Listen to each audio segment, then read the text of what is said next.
What is up, my Sportalites? It is I, your king, welcoming you back to more Let's Play Destiny. In the last episode, we finally obtained the No Time to Explain catalyst, on top of a whole bunch of other stuff, finishing off the Beyond Light quest, and basically just preparing for the future with...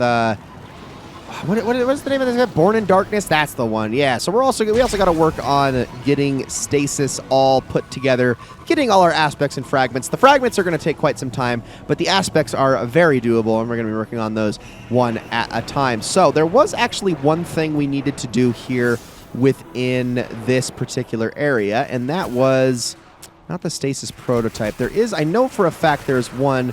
Okay, you guys, that involves doing something here in the,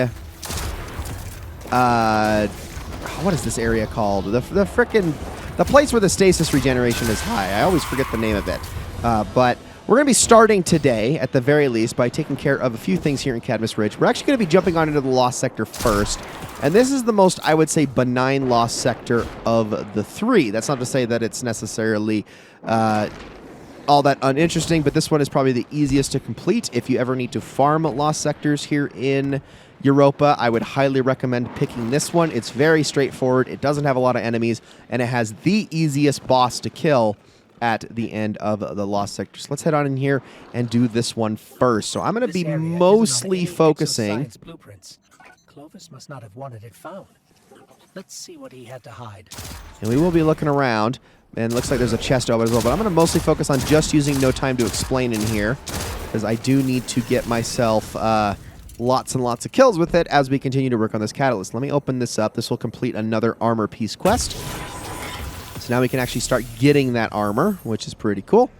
So we'll return to Varix with that a little bit later on. For now, let's get our time portal open, so we can just start wrecking everything in here. And I do believe that time chasm... kills do, in fact, count towards the catalyst, which is really, really nice. You can also just fire for frickin' ever as long as you're landing those precision shots, which is great. I mean, this thing can just keep going and going. And if you can actually rewind times 10 before the time chasm disappears, it does reset the timer. So that is something to keep in mind. Let's keep going. I'm going to grab all this kind of stuff, and we're going to head on up the stairs into the next room. I'm not going to be using abilities too much in this episode or the next as we just sort of focus on this thing. There we go. We almost got this Hydra up here, which I should have right there. Now we got the time portal open. So let's just keep going. It mostly, if you notice, does prioritize the thing you're actually aiming at, which is good. That is important that it does that. It does make your job a whole lot easier. But... it also can absolutely kill steal you if you're trying to go for like precision kills, for instance. So that's something to keep in mind as I try not to let this wyvern do its slam attack on me. Thank you very much. And here we are. This is the boss room right here. Now the boss is, like I said, super easy to kill because it's very low on health, like abnormally low. I feel like it's almost like a bug how low this guy is on health. That's not to say it's like he's a total pushover, but like I can basically just primary this guy to death, and he goes down with relatively little issue. Like, I've never really felt like this particular Lost Sector boss, it made a lot of sense how little health he has. You can see I was able to reset my timer there with that one, which is pretty cool. This proves he was a monster. Grafting exo parts onto human bodies. Is that what he's doing here? They're different than the force that came through the gate. It's possible, likely even, that they were test subjects too. Because when humans consume pure radiolarian fluid, well, you saw what they became. Let's hurry up and get out of here. So we can take a look around the Lost Sector and see what we have. And oh yeah, there are Vex in there, lots of exo frames. Yeah, so the more you go through Europa, the more you're going to realize and understand exactly why Clovis Bray is such a piece of crap. Do you remember who Clovis Bray is, though? Do you remember that name? That name should ring a bell if you remember Destiny 1. There was, in fact, a Clovis Bray area and building that we climbed up on Mars, actually. It was the big, big building that we would constantly go back into for multiple quests, both on the lower levels and on the upper levels. There was also two different paths up the tower. that would sometimes converge, but they were kind of separate at the same time. There was a strike up there. It was a pretty, well, it was probably the most important facility on Mars outside of the land tank. So we spent a lot of time in there, if you actually remember that area correctly. So it's worth just kind of looking back on that, because, yeah, Clovis Bray, he's a very important part of the lore, and we are not done with him just yet. I can promise you that. We'll learn more about him as we continue to go through here. Let me kill that captain there. Get myself some more weapons intel. And now, before we leave this area, we might as well go after all of the region chests around here. So let's do that. So I'm actually going to head on over. Well, I do want those. Thank you. Give me all that energized ether. Thank you very much. That's what it's called, the Eclipse Zone. I always forget that. I don't know why I'm so bad at remembering the names of these sorts of things. Like, I know what they are. I just draw, I swear, I draw a blank, like, once I start recording these videos. And then it immediately hits me as soon as I'm done. I'm just like, oh, duh. It's so obvious. Okay, well, anyway. We got a wyvern here, but there is the region chest in here as well. So let me kill you immediately, because you're going to hurt a lot. Let's do that. And I do believe that opens up this. So we can grab this penguin souvenir. These are just collectibles that you can find all throughout Europa. They don't really actually do anything, except they do contribute towards a lore book. And I do believe they are necessary for getting yourself the title here, which is Splintered.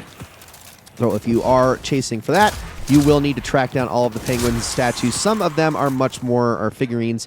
Some are much easier to get than others. It's kind of a funny story behind them, too. Well, funny, but also a little bit messed up, because it was supposed to be like a good showcase of Clovis Bray, you know, being the megalomaniacal billionaire that he was, or I guess trillionaire is something you could even argue. That, oh, but he also had a good heart, because he made all of these penguin figurines for, and also there's a dead exo there. What do you think? Does Bray have any clue what he's doing with this gate? And I'm actually not going to listen to that too much. You can just kind of gather all of that from the text as I search for this. But yeah, the penguin figurines were specifically meant for children. Like, he gave them to the kids, and he was like, oh, see how much good of a guy I am? And no, he's not. He's a terrible, terrible person. So it's just all the more hilarious. Just very self-obsessed, very vain, all that stuff. So, all right, well, I'm going to let the rest of this play out, and then we'll go after the last one of those region chests on the other side. And that should do it. I promise I'll stick around for any of the other dead exos, but we do need those. They are important. Is that where the dead exos are? Only in the eclipsed region? You know what? I think that might be exactly what it is. Oh, no, it's this one right here. The hard rain falls. That's right. Powerful combatants and heroic public events. So we'd have to wait around for those as well. I was wondering which one it was, and I guess that makes a whole lot of sense. Let's keep getting that energized ether as we make our way on over here. We got more captains to kill. So we can get more of that intel. Let's take that. Thank you very much. And now let's continue, and let's go find this last little thing. Look at this time chasm go, man. It's actually pretty strong. Like, look at that damage. Taking out everything on its own. Gets us that energized ether. And now, complete Vanguard playlist activities with your stasis subclass equipped. Use stasis abilities against combatants in Vanguard playlist. So that's obviously something I am going to have to work on off screen, because it is all strike related, but it is something that I will make sure that I do as quickly as possible so that we can move on to the next step, because yeah, we got a lot of steps ahead of us. I'm gonna do a little glacial grenade there. Kill all of them. Some good damage, but not as much as I would have liked. All right, where is this region chest at before we move on here? I appear to be right on top of it, which means I think that I am somewhere below it. All right, now, let's see. There is a high-value target here, which is good. Is it possible? Oh, you know what? It actually might be up top here. There it is. Okay. So somebody already killed the high-value target, unfortunately, which means I'm not going to be able to get to the chest for that in time. So I guess I won't worry about it too much then. All right, let's continue. And now I'm going to head on over to Asterian Abyss, and we will work on the Lost Sector over there. So see you there in just a second.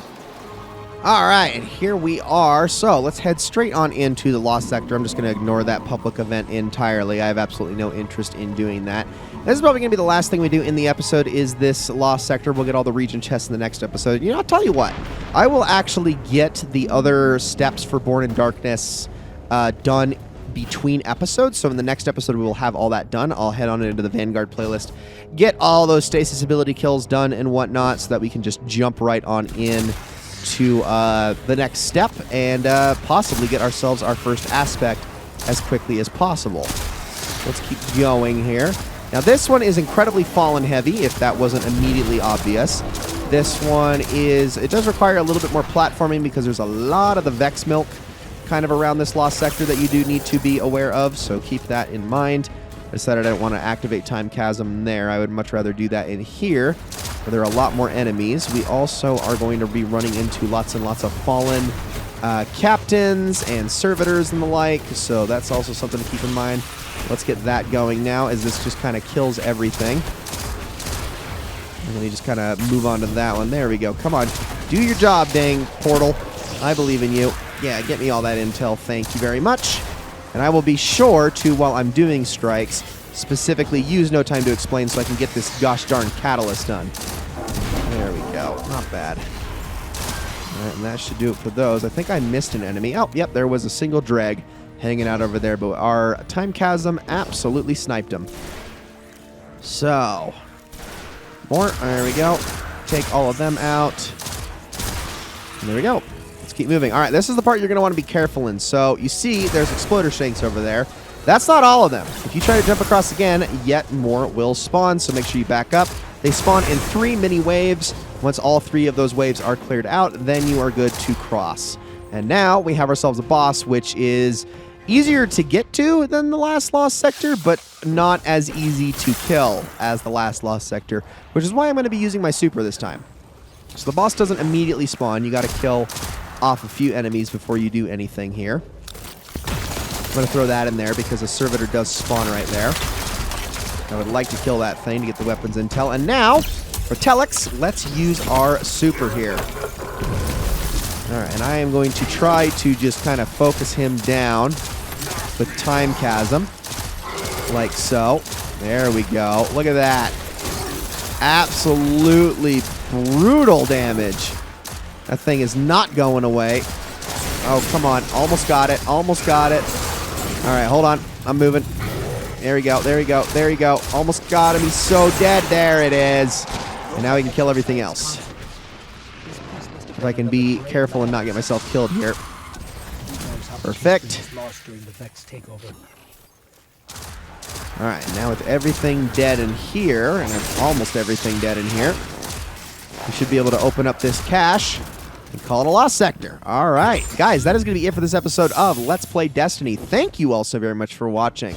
Next time, we're going to be jumping back on into it with more quests. We got more things to do, and I'm going to have the next step on Born in the Darkness complete, I promise, so you can all look forward to that. I will see you all in the next one.